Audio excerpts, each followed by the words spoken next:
Dennis Steele is the co-founder of Podium, a company they've taken from the attic of a bike shop to being named Forbes' next billion-dollar startup and Cloud 100, number 13 on the Inc. 5000 list, and Fast Company's world's most innovative companies. Buckle up and get ready for an incredible story. The Sleep Summit Show with Dennis Steele begins right now. Fam.news. Mattress retailers, listen up. I've got a secret weapon for you. You ready? It's called Podium. And you've probably heard me talk about Podium because I'm a huge fan. And I've been using Podium for years because texting with your customers makes it feel like you're talking to a friend. And texting is just the beginning of what Podium is doing for mattress and furniture retailers. Podium supercharges your business with AI-powered lead conversion. Look, people are shopping. They're on your website. They're in your store. They're leaving your store. On and on it goes. But when they're ready to solve that sleep problem with a new mattress, the most responsive retailer wins. Podium powers all that communication. You can respond within seconds via text with Podium's mobile app, texting, payments, reviews, website chat. It's all right there. You need to harness the power of Podium today and start growing your business. And it starts right now when you check out podium.com. Welcome to the Sleep Summit Show, where we uncover bold ideas with innovators, entrepreneurs, and thought leaders making waves in the sleep industry. With your host, Mark Kinsley. Right now. Welcome to the Sleep Summit Show. I'm Mark Kinsley. I'm so excited to have Dennis on the podcast today. Dennis, I have been connected to Podium for a number of years, and to be sitting here with one of the founders of such an incredible company with amazing people is truly an honor. So I got to jump right into it and ask you a real question. So outside of the bedroom that was the first office, you were above a bike shop. I have to know, did you get the bike shop downstairs to actually use Podium? We eventually did. So I'm really proud of that. They were really hard to get though. And it kept bugging us the whole time we were up there. We were like, we got to get the shop downstairs. But we do work with a lot of bike shops. We eventually got them on. But that office was great. It was a great office to start in. We call it an attic because it was close to an attic. There was no AC, no heat. And you can imagine we worked through like the winter in Utah, and our first piece of like company swag was a Nike winter coat. So people could wear the coat the whole time they're in their office, like typing away on their computer. So it was a fun place to start the business. Surprise, we got everybody Nike coats and they got Podium embroidery. We're so happy to have you as employees, and we don't want you to turn into ice blocks. Exactly. Little double meaning there. I love it. Well, hey, it's kind of interesting to think about so many startups that do begin in bedrooms. I can think of no better connection to the mattress industry and startups than Podium, because you guys did start in a bedroom. You and your co-founder, Eric Ray. There is another Eric Ray in the mattress industry, by the way, different guys. Okay. But you and Eric started Podium in the bedroom, moved above the bike shop, and it's just been an absolute rocket ship.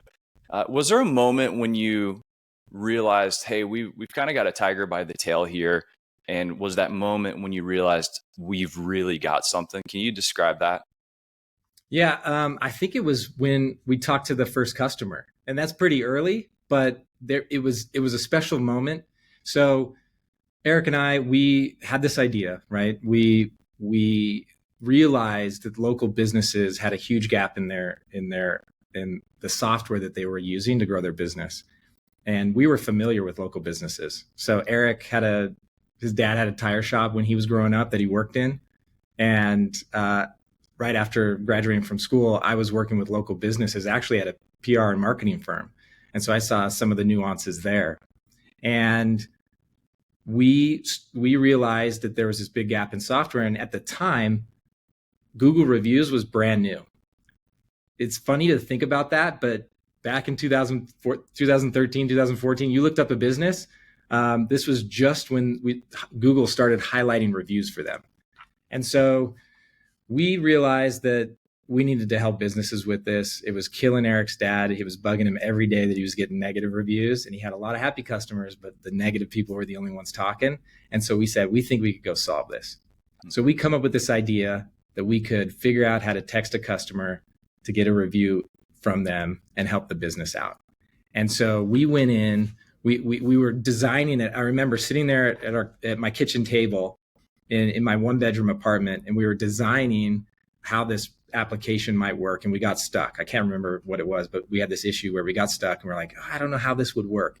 And Eric goes, hey, to figure this out, let's just go talk to a real business owner. We're just making assumptions here and talking to Eric's dad and making guesses. Let's go talk to a real business owner.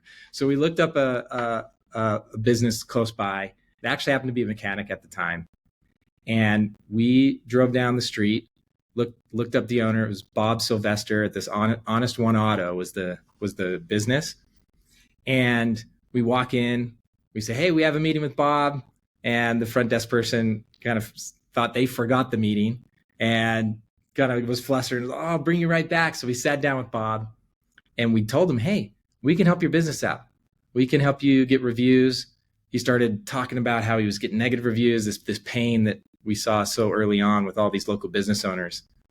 And we told him what we could do. And he said, hey, yeah, I'll sign up for this. I think we said it was a couple $100 a month. He's like, yeah, if you can do this, I'll sign up. And so we said, okay, great. And he said, hey, and you know what? If you guys build this, every business owner is going to want this. And you guys are going to be able to build a huge business. And we were like, oh, yeah, okay. And like we played it really cool, right? We were like, we think it's going to be really good. But this was the first business owner we had ever talked to. And so we wrapped up the meeting. We walked out to the car, still playing it cool, drove down the street, pulled over, and just started celebrating. We're like, wow, did you hear what he said? He said, this was going to be huge and everybody's going to buy it. We were high-fiving. We couldn't believe it.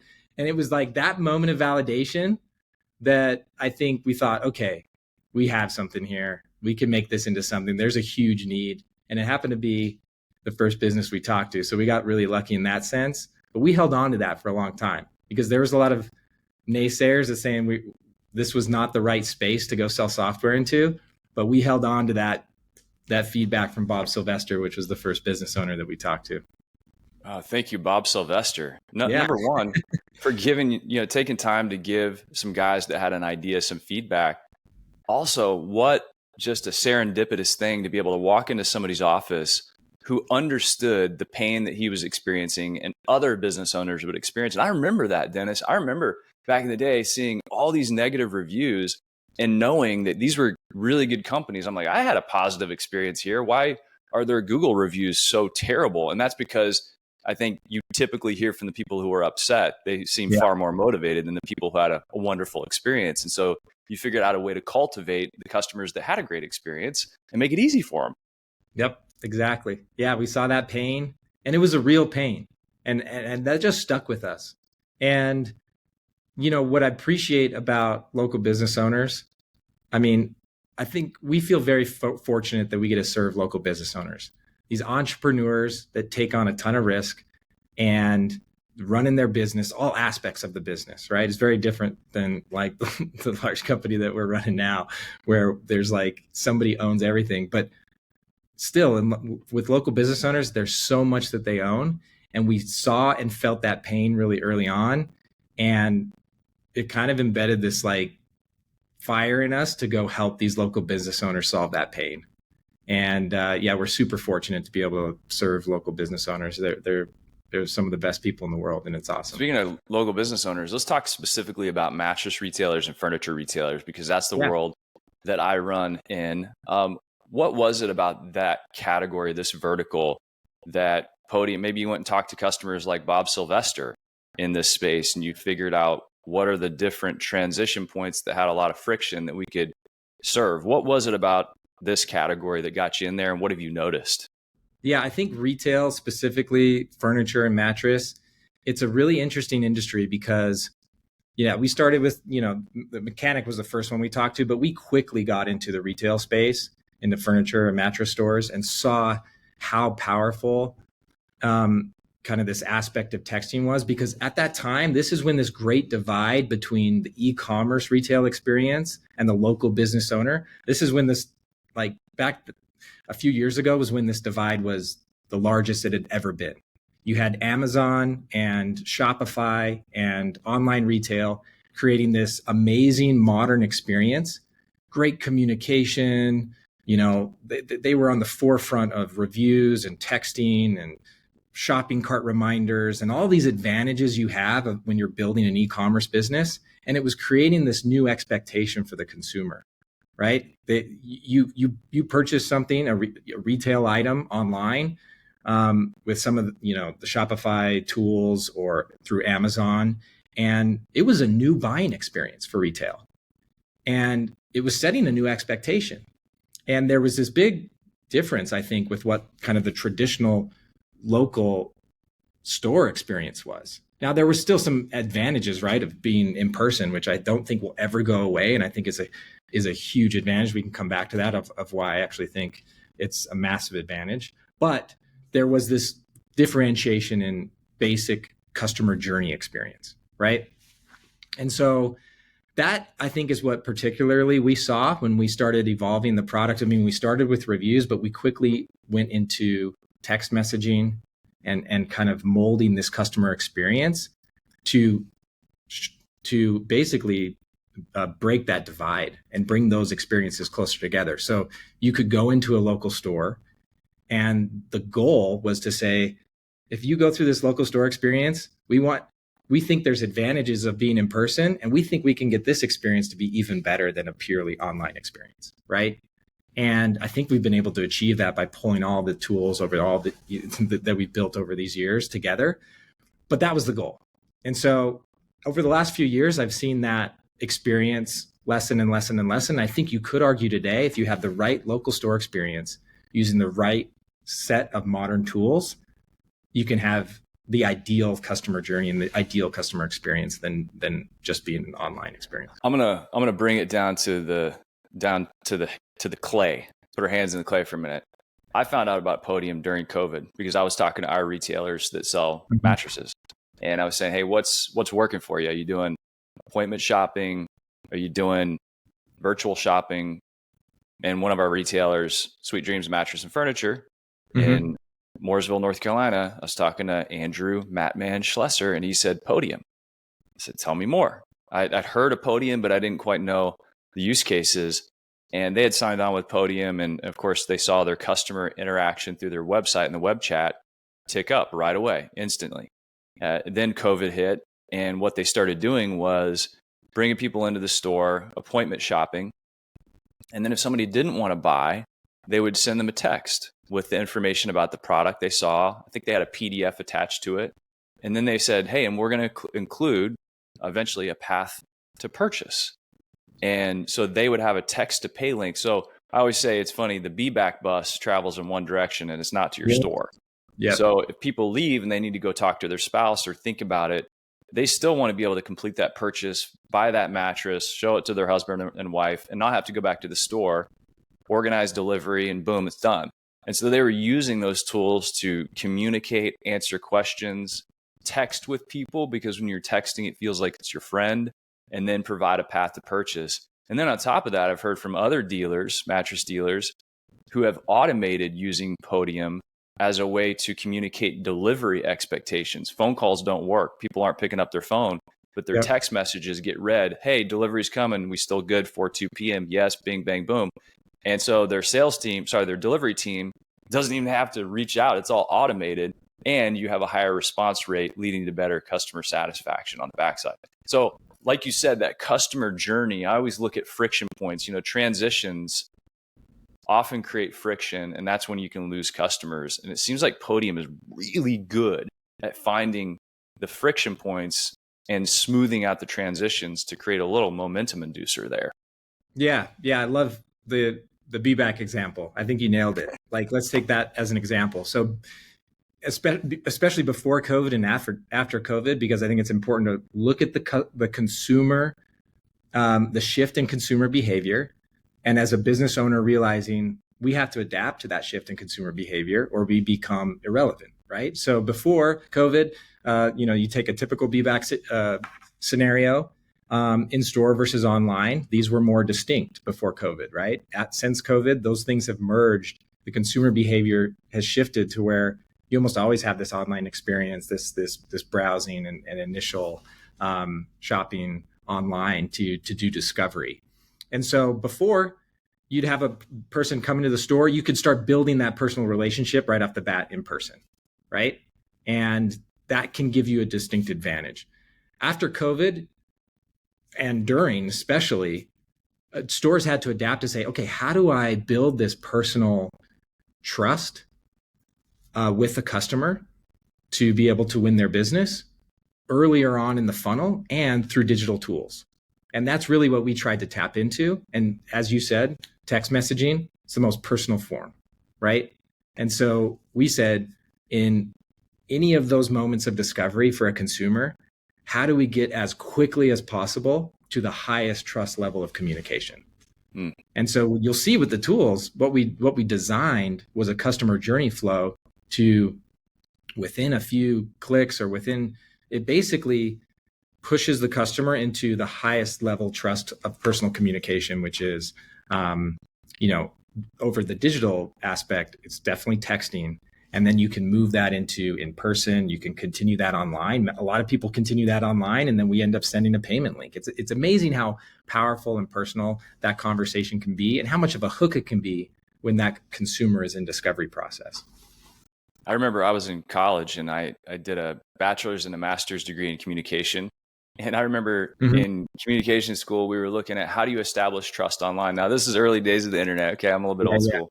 But one of the stats that stood out to me as a student was you can establish trust. Let's call it online through non face-to-face communication, but it took about 4 times as long.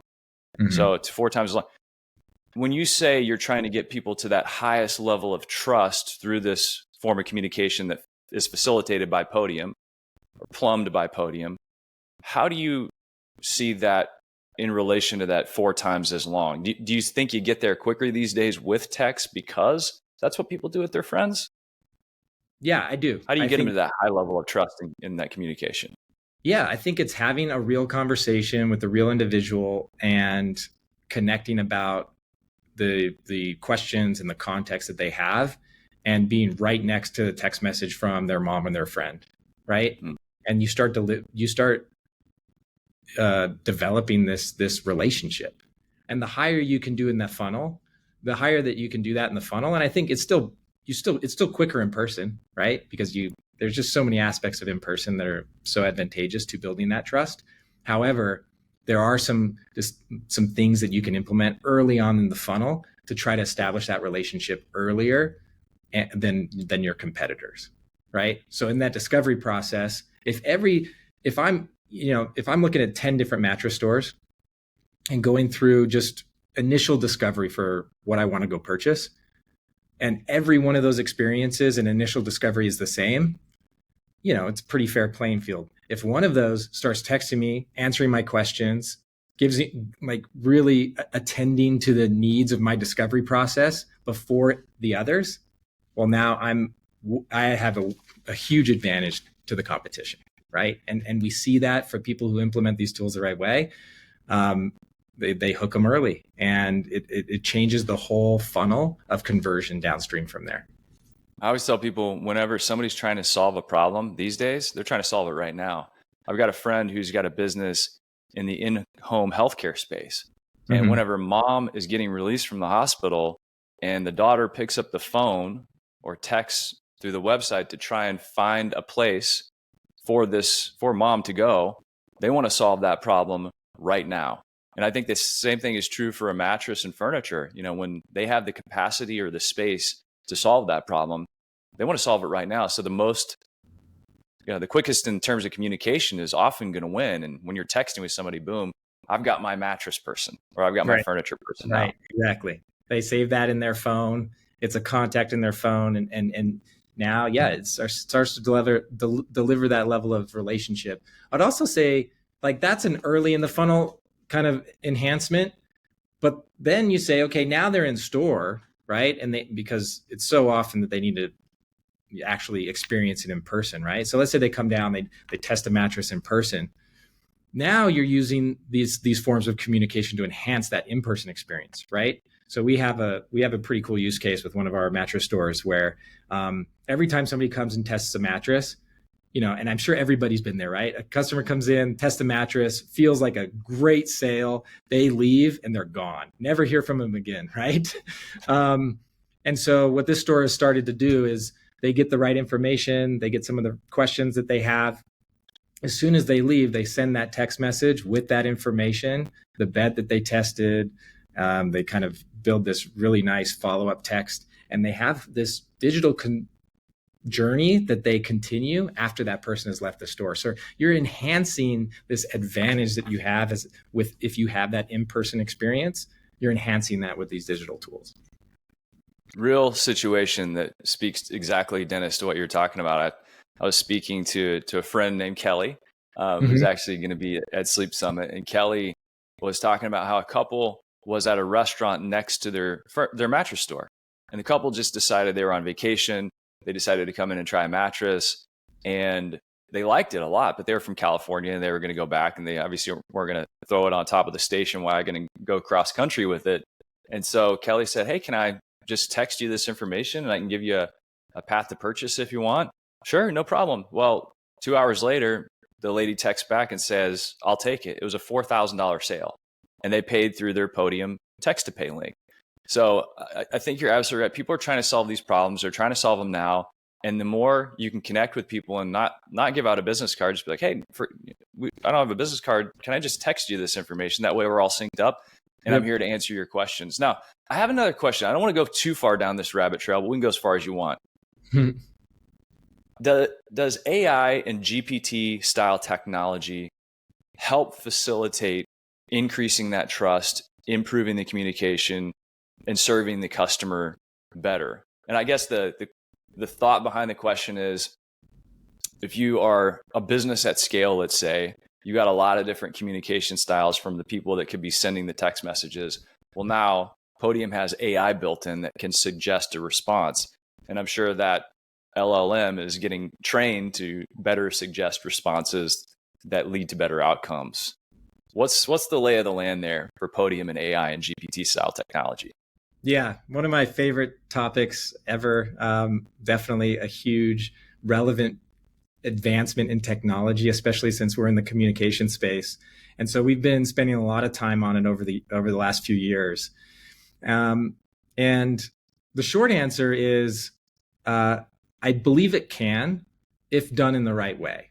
And I'll kind of explain a little bit about that, because I was at an event a few weeks ago, and this event was all about text communication and AI. And you have probably the two most influential leaders in the world around communication and AI, which was the CEO of Twilio, who is, Twilio is a main texting software that powers part of our platform. And then you have the CEO of OpenAI. And they were having a discussion with us. The CEO of OpenAI actually was an early investor through Y Combinator and us. And so we've had a relationship there and have had a partnership with OpenAI for a long time. And so we've been able to be on the forefront of all of this. And it was very clear in that discussion that AI and GPT are tools that will clearly be available to almost everybody, right? And so that's not as much the differentiator as it is the ability to take those tools and shape them into things that are actually valuable for the use case, right? Because if you just take GPT out of the box and start texting somebody, I think there probably are some gaps in being able to develop trust, answer the right questions, and be really attentive. And so what we are doing with AI, especially as we build it into Podium, is we're saying, how do we take the data, right? We have 100,000 businesses on Podium, running their customers' journeys through us via text message every single day through millions of conversations, and thousands of furniture and mattress stores doing that as well. And we get to map these customer journeys, look at the conversion rates of those conversations, and start to pull that data and train the AI to understand how to handle these conversations, particularly around furniture and mattress. And that's, I believe, where this technology gets even more powerful. I mean, hopefully most of us have gone on and played around with ChatGPT, and it's incredibly impressive. It's even more impressive once you start to train it on the right data. And that's what we've been doing at Podium. And so coming back around to, does it develop trust?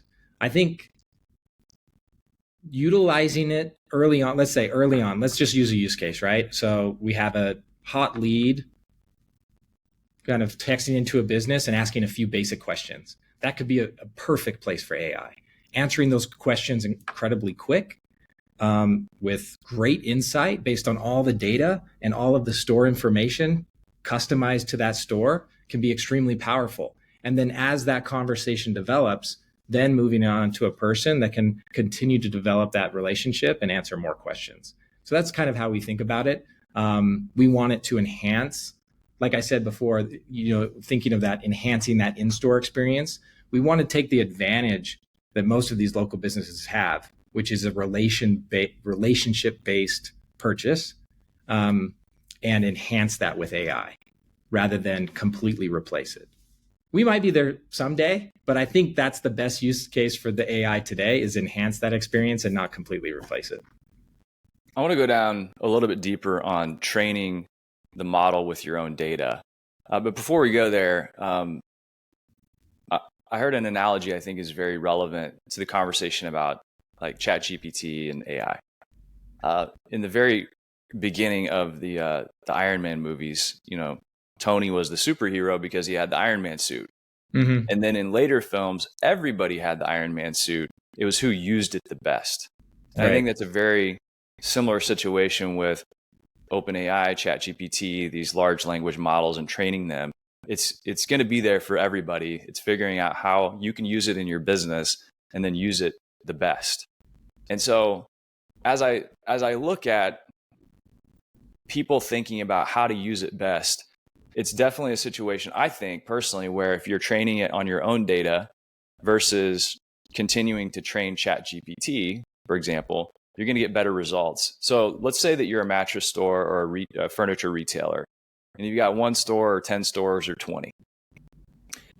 Do you think there's a world where you're going to have your own data bank that creates essentially your own large language model of everything that's in your store, all your delivery processes, all your financials, all your HR, all your legal, but then Podium, for example, is going to be able to access certain levels of that data to answer customer questions about specific products so that it's more native to that business? Absolutely. Yeah, that's exactly where it's headed. And it's really, really exciting. So, right now we have basic AI tools that's taking into account the context of the conversation and providing some suggested responses. That's already kind of delivered and in market. What we're piloting right now is exactly what you said. So we're uploading all of the information on every web page of your website. We can upload additional documents and, like you said, delivery processes, inventory, and really start to weave that in to the capabilities of the AI. And it's very, very exciting. So we're piloting that right now, looking to deliver it soon. But as this progresses, that's the exact path where we go, is how can we train it more and more, even in tone and style and language, to match the store culture, the store personality, everything that gives you an advantage as a business. And sometimes that is just basic culture and customer experience that you can deliver as a business. Sometimes it's amazing how, when we talk to really successful businesses that have expanded and built out a lot of locations, sometimes that's purely built on some basic cultural principles that the business has delivered from a customer experience standpoint, and figuring out how to implement those in a customized way to match those principles is really a really exciting future where we can use AI and some of these communication tools.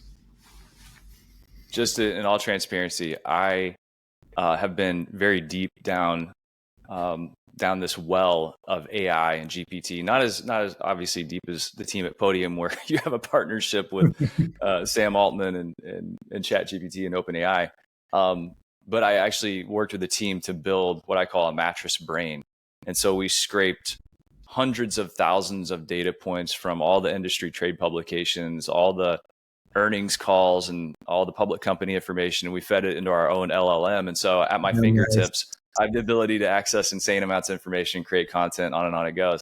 That was totally as an experiment, but there might be something there that becomes available to the industry at some point. So I'm a huge fan of this, and it's really cool for people who are business minded but not technical to now be able to start thinking about, gosh, I can pull together information from all these disparate places, access it, synthesize it into something meaningful.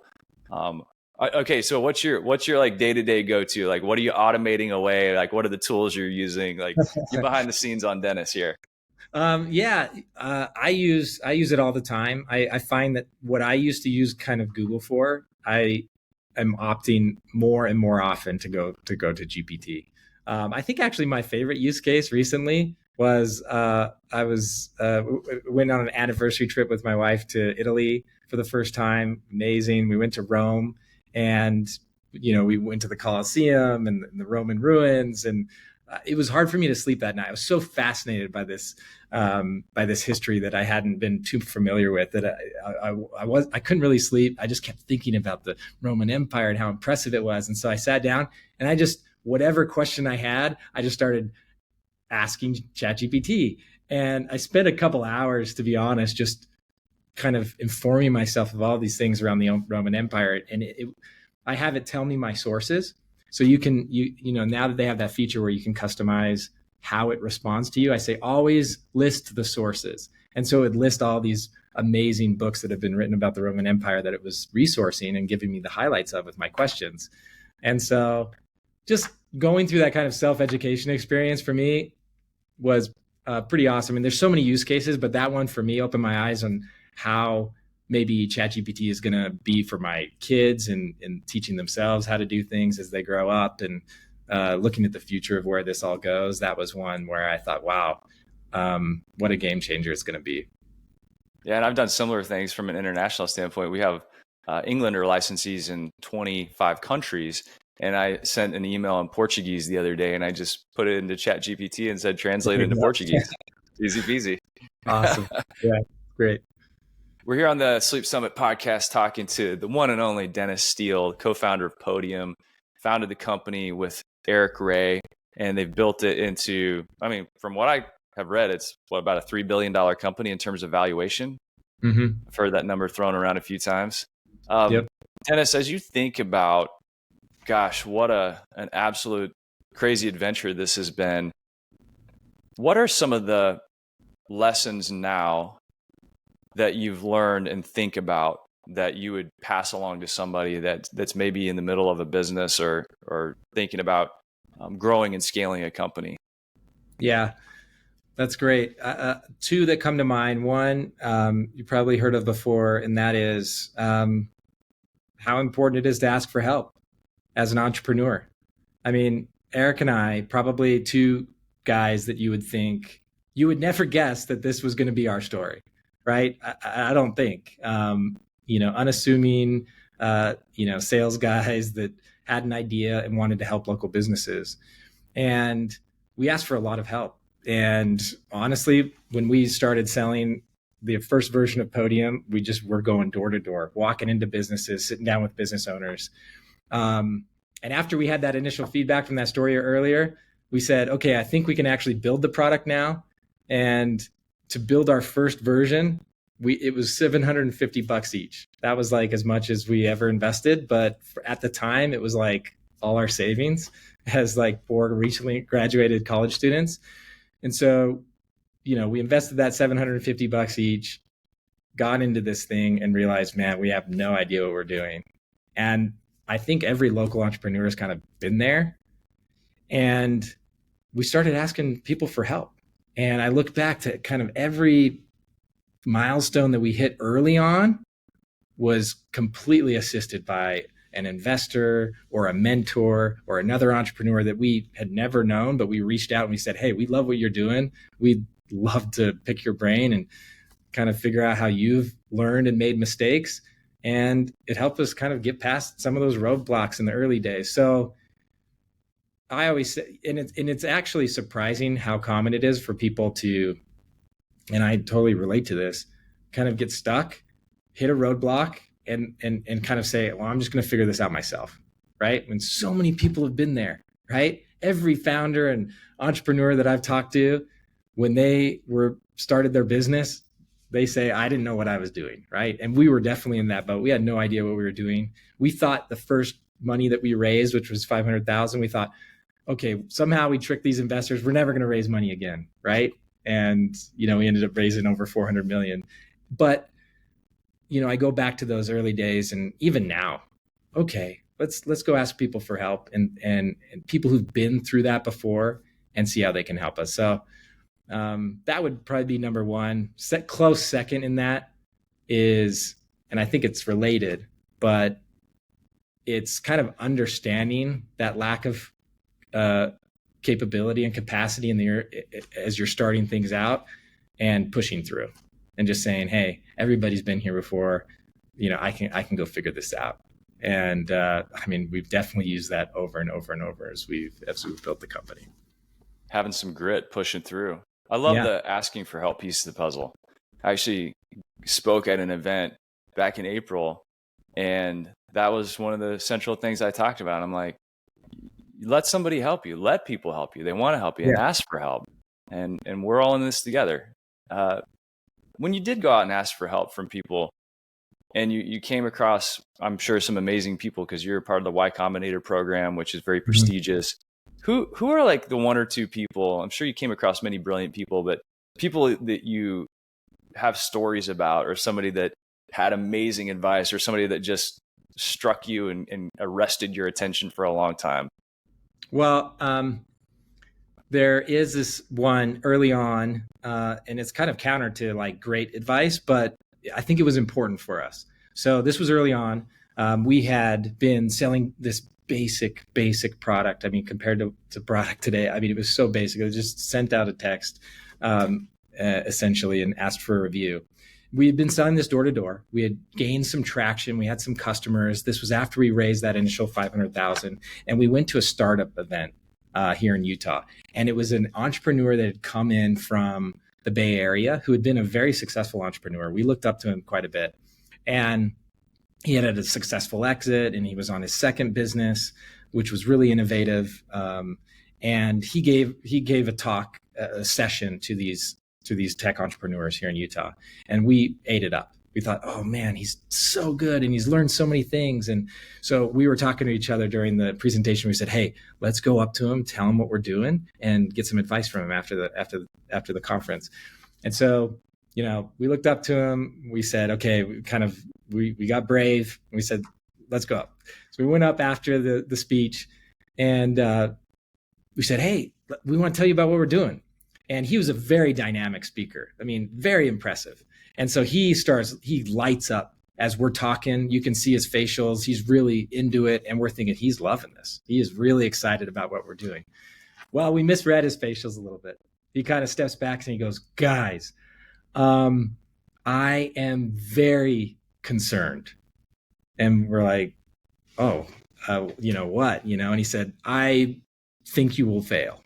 You're selling to the wrong customers, right? Small businesses. That's not where you want to sell software to. It's where software companies go to die. You are in the wrong markets, right? SMBs, and it's like moving so quickly that it's very difficult for them to adopt software. You're doing the wrong thing. I like kind of what you guys are doing, but you got to go sell to a different market. You got to go sell to enterprise. You got to go do all these different things, and totally just laid into us about how we were going to fail. And so we sat there like completely dejected, gut checked, right? We were like, oh man, what do we do? And it took a couple days. We're like, hey, have we gone down the wrong path? Are we doing the wrong thing here? So we sat there, we reflected for a few days, but we kept coming back to knowing our customer really well. And that's important for any entrepreneur, whether you're a local business owner selling mattresses and furniture, or for us as a tech company. We knew the customer that we served, and we knew that we actually it was really going back to Bob Sylvester's pain and saying no. Like, we knew what this entrepreneur was saying to us. We understood his concerns, but we knew that there was a need that wasn't being solved, and we knew we could go solve that. And so super important moment for us. We almost pivoted. We almost took it to heart and said, yeah, let's shift. He's totally right. But we couldn't get past the fact of like knowing that we needed to go serve this market. And it was important for us because we put our heads down. We said, no, we think this is the right way. I know it's going to be difficult because it's a competitive market for local SMBs, right? Everybody knows this. It's a tough space. And that's for us included, right? Because it's gritty. These business owners, they don't have like a marketing person in an office typically. They're like I said at the beginning, they're doing so many different things, as you know. And so you got to find ways to connect with them, and it's not easy. But we pushed through that. We figured out ways to get it done, and I'm glad we did. But that was one that came to mind. Sometimes hard to figure out who to listen to and who to ignore. And yeah. I think the double red underline for me is you knew your customer. You knew the pain that Bob experienced, and you had talked to plenty of other people that had similar pain, and you had a solution that was simple enough for small, medium businesses to adopt. The complexity was reduced, the pain was real, and you knew your customer. Know your customer. That is such an important point. And if you maybe there's a lesson in there. If you enter one of those phases where you're getting advice and you're trying to filter through who to listen to, go back, go check it with your customer. Always. Yep. Always know your customer. Super valuable lesson for us. Well, hey, as we get to know you a little bit better, I understand you're a triathlete. Is that right? You like to play basketball? You're a triathlete? Yeah, I love it. And I haven't always been. This is more of a recent thing. We had one of the people that works here at Podium, they're an Ironman, which I am not yet. I'm not even half Ironman yet. I've only done Olympic triathlons, but he challenged us. You got to do a triathlon. And I love learning new things. I'd never done much biking, running, or swimming, and had to push through some challenges with definitely the swimming. But it's been really fun because it was a new thing to take on the last couple of years. Well, it sounds like swimming might be at the bottom of the list. So which do you like better, bike or run? That's tough. I love going out for a run. But biking, you get to travel a lot of distance. And we're lucky here in Utah. I travel kind of this path by the mountains, and then we go up the canyon into some amazing picturesque locations up that canyon in the mountains. And that's hard to beat. It's hard to beat on a spring or fall day. So yeah, it's hard to beat being on a bike. I live in Bentonville. The U.S. national mountain biking team just relocated here. So we've got a lot of beautiful landscape. I just cracked a rim on my gravel bike the other day, so I'm trying to get back to it. Hey, there's a question I have. So my friend, he was a very accomplished triathlete and decathlete in college and beyond. And he would always talk to me about the transitions in triathlons. So do you have any like little trick that you do during your transitions that made like a big difference for you, or something you picked up? No, I really don't. Those are tough because you're so tired. You're switching, especially from like bike to run. Your legs just feel like rubber. And then from swim to bike, because swim is like such a challenging thing for me. This last triathlon, it's triathlon up in Idaho. It's on the Snake River, and you get a little bit of current. So it's one of the easiest swims, but for me, still pretty difficult. So I get to the end, I come out, I am just completely, most people are getting out of that swim who are good swimmers, and they're like, oh, that was refreshing. Let's go on the bike. I'm the complete opposite. I get out completely wrecked. I think even one of the judges there, one of the helpers was like, are you okay? I'm like, yeah, I'll be okay.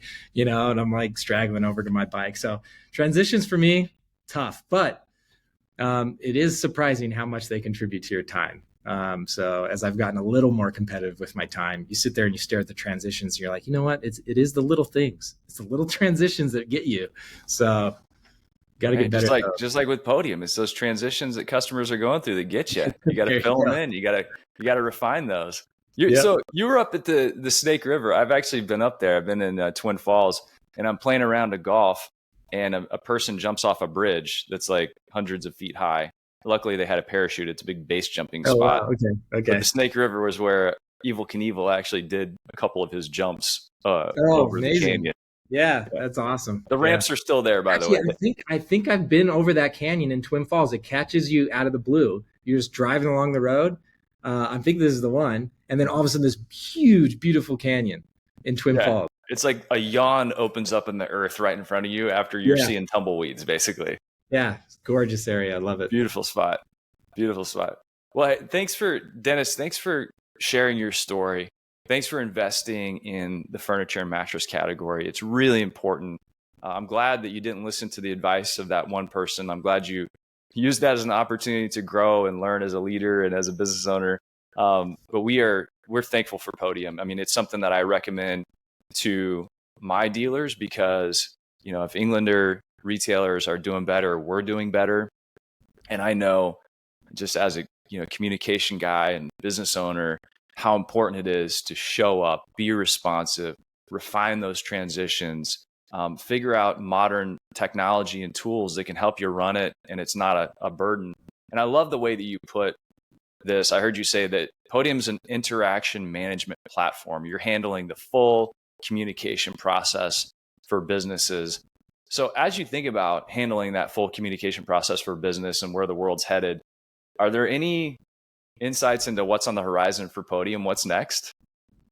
Yeah, I mean, we kind of love how the tools have come together, and it's been a little bit of a journey, right? You started with reviews, realized that texting was the most powerful piece of that tool, and built out the messaging.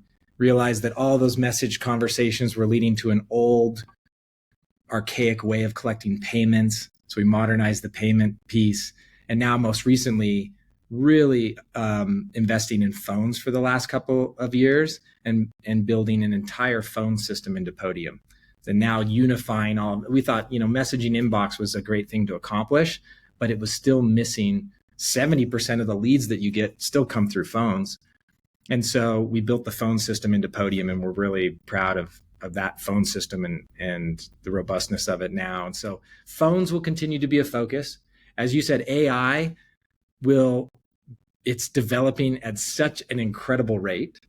It really doesn't slow down. Every couple of weeks, there's a new development with AI, and we're trying to stay on the forefront there. So I believe AI will continue to be a huge focus. And what we found is we looked at all these tools coming together for a business. You can run a lot of your communication and marketing on Podium, but one of the most valuable pieces that we continue to focus in on, especially with our partnerships and integrations into all the systems, is lead conversion.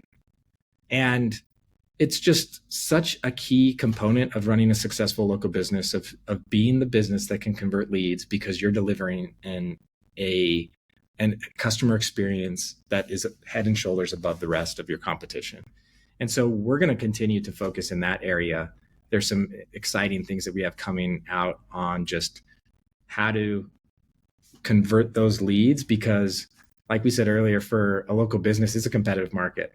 That's the name of the game, right? You have to adapt. You adapt to kind of the consumer behavior shifts, and then you got to be the one that can build that trust and hook those customers.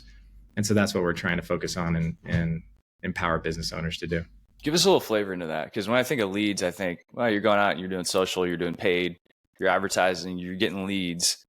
Podium might be attracting leads through reviews. Mm-hmm. So people see reviews, they come to your site. Your site's got web chat, boom, they're chatting with somebody from your team. You got a lead, and then you want to convert that lead. When you think about lead conversion, can you give us a little definition so that somebody thinking, well, what do they mean by lead conversion? How are they going to help me with that? Yeah, our most recent product is called Lead Drive. And so this is where we said, we're really good. Like if you put the Podium web chat on the website and somebody chats in, it starts a direct text conversation with that business. And like we said, 2 clicks, you're building that personal relationship. But we realized a lot of people are spending a lot of marketing dollars across a lot of different channels, Google ads and, third-party sites and all these marketing dollars that you're putting to work. And most businesses don't treat leads all the same. They say, yes, it would be ideal to text every lead exactly when we get it, but it's really hard to facilitate that. And so what we built is Lead Drive. And what that does is it's AI based, and we connect into your email, and we are able to consolidate all the leads that are flowing into your business from all the different channels out there that you're spending marketing dollars to, and we pipe it into that ideal customer experience into Podium. And so now you're enhancing all those marketing dollars, and you're getting all of them. So even if you come through some random third-party site that you decided to run a promo on, they're getting texted within a few seconds, and you're answering those questions, and you're hooking them with that personal relationship. And so huge lift for lead conversion, and that's the starting point. Let's get all leads that if you're spending a single dollar to get a lead, you want to be maximizing that dollar. And we know a lot of people are spending a lot of money on marketing, and so let's bring all this together, treat them the right ideal way, and from there continue to move towards conversion. Use AI, give you the insights that you need as the customer progresses through the journey to help convert them and help you leverage the data that we have, right? We're lucky to have thousands of businesses converting. Let's help you and inform you and educate you as a business owner on how to convert leads.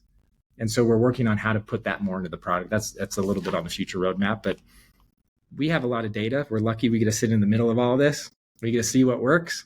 Let us help you kind of adapt to what works so that you can be getting the right customers. Going back to what you said, ask for help. Well, Podium is somebody, one of your partners, you can actually ask for help. Hey, other people have solved this problem before. You sit at the intersection of mountains of data. How can I get better at this? I know you got a great team that's out there to coach people and maximize how they use Podium. Speaking of maximizing Podium, before we get too far away from the phones, I'm like, hey, a phone. Yeah, okay, great. I got a phone. What's unique or special about the Podium phone system? And because changing's hard. Why would somebody change? Yeah, great question. Exactly what our investors, some of the top investors in the world asked when we said, hey, we're taking on the phone system. They said, that doesn't sound like the most innovative thing we can do. And we said, yeah, but you'll be surprised. And the reason is because it's still so fundamental to the business. And there hasn't been much innovation there. So some of the highlights, to be brief here, is we're utilizing AI. So one of the things that we can do is transcribe every single phone call, have AI analyze that. We summarize the phone call into a few bullet points, and we deduce action items for the team from that phone call. And that happens on every single phone call.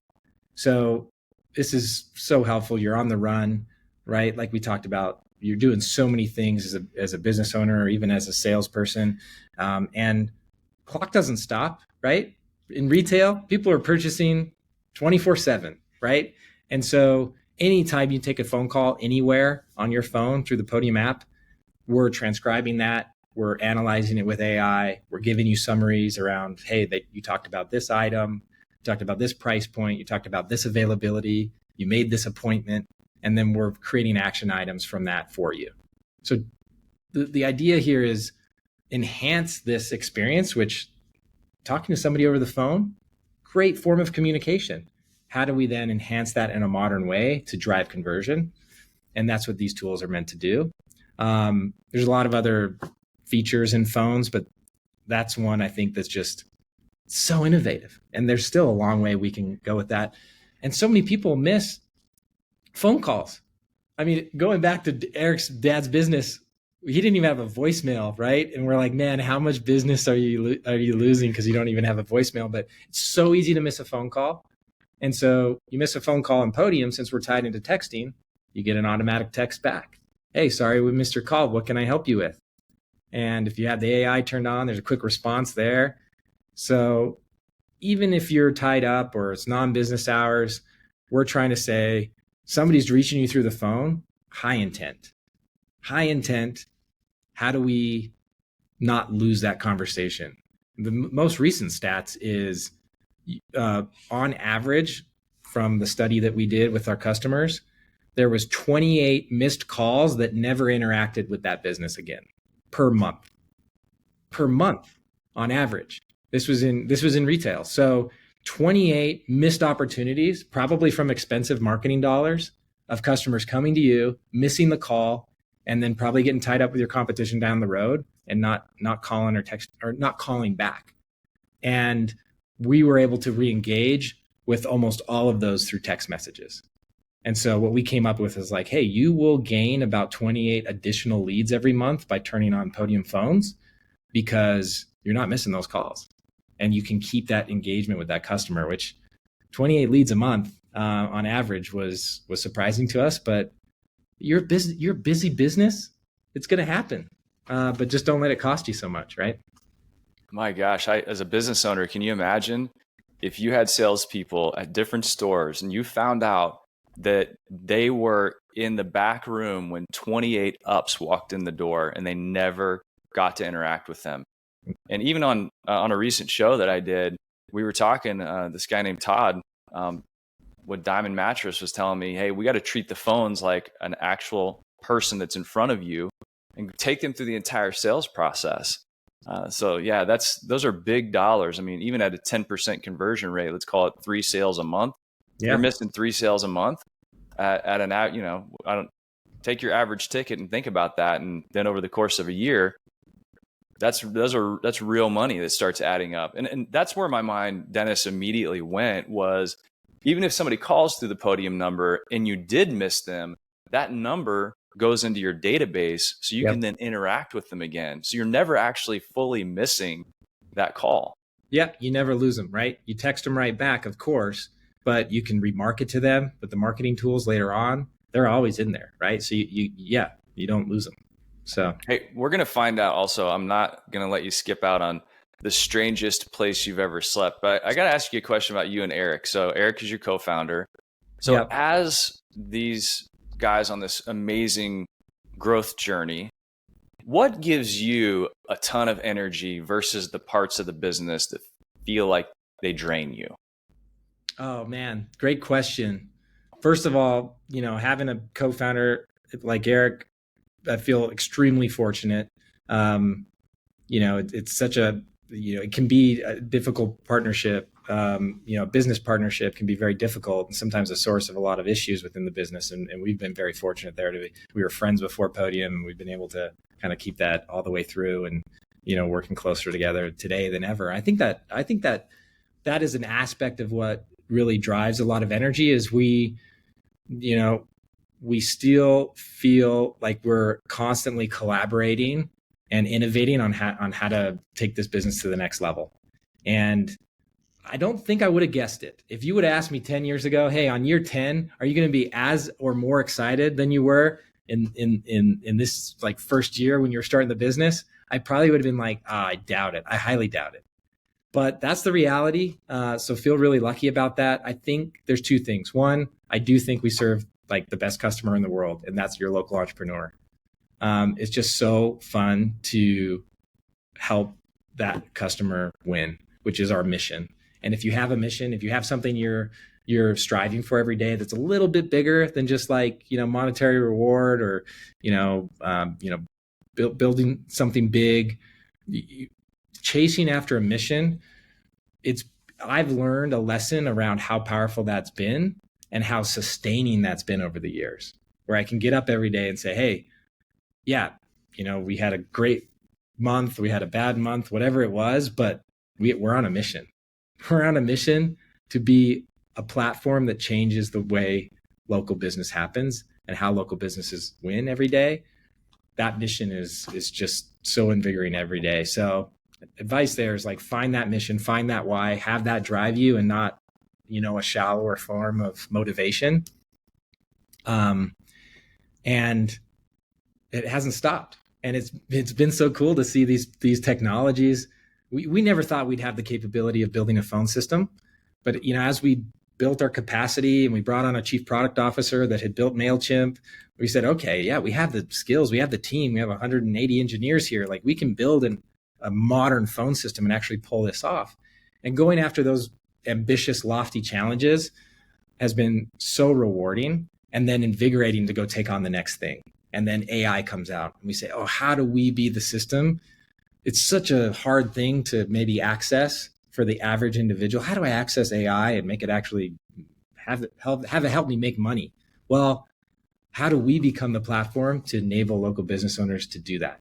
Leverage AI to help them make money. Wow, what a challenge. And how invigorating and exciting that's been in the last year or so. And, I think there's more that's going to come out that just is going to maybe take us to the next level and have us kind of go after again. So constantly going after a new challenge. It's been a fun ride. Well, and as those new things develop, we'll have to have you back to talk shop. Exactly. But in the meantime, we got to know. I mean, inquiring minds want to know, where is the strangest place Dennis Steele, co-founder of Podium, has ever slept? Wow. Great question. I might have a good one for this. Never thought I would do this. Eric is an extremely adventurous guy, and I, don't really back down from an adventure. And so it's kind of a longer story, but we basically had the opportunity to go do a 5-day legitimate survival trip to the Marshall Islands. And so strangest place I ever slept was on a remote, deserted island,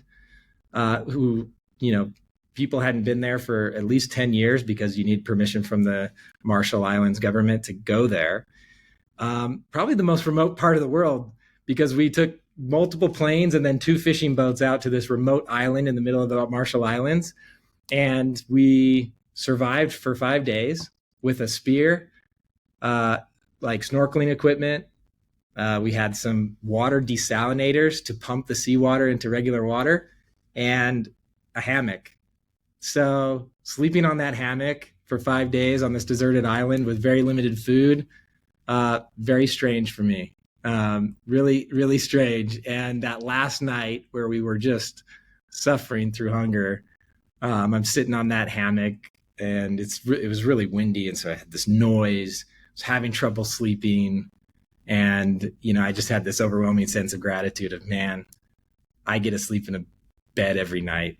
And I felt pretty grateful at that moment for having a mattress. So I don't think anybody should take mattresses for granted. It's such a great thing, because I was sleeping on a hammock in an island, and it was not fun.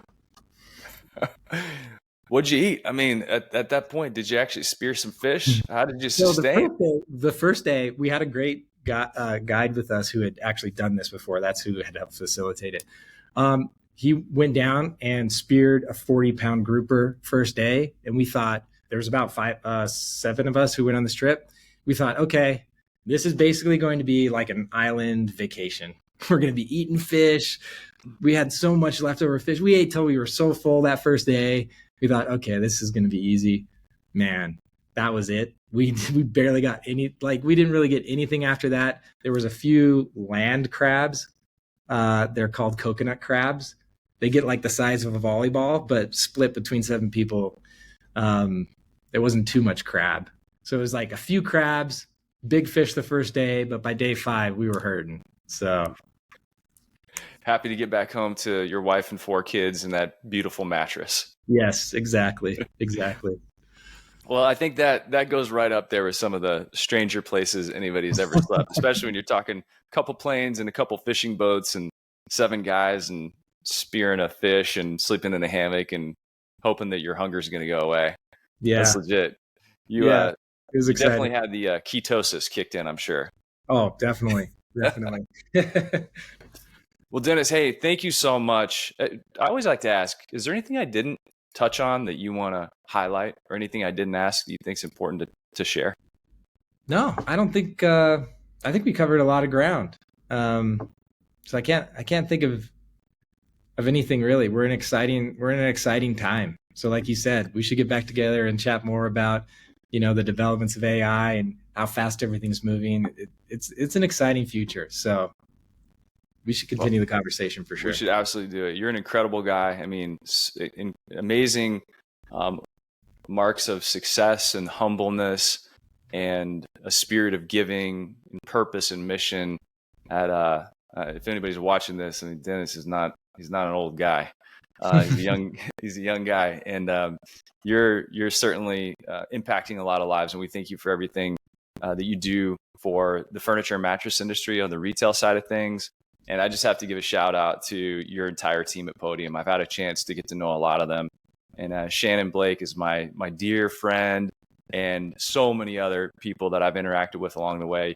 You and Eric and your leadership team are clearly doing something incredibly right, because the people you have are some of the best I've ever interacted with in my entire career. So kudos to your team.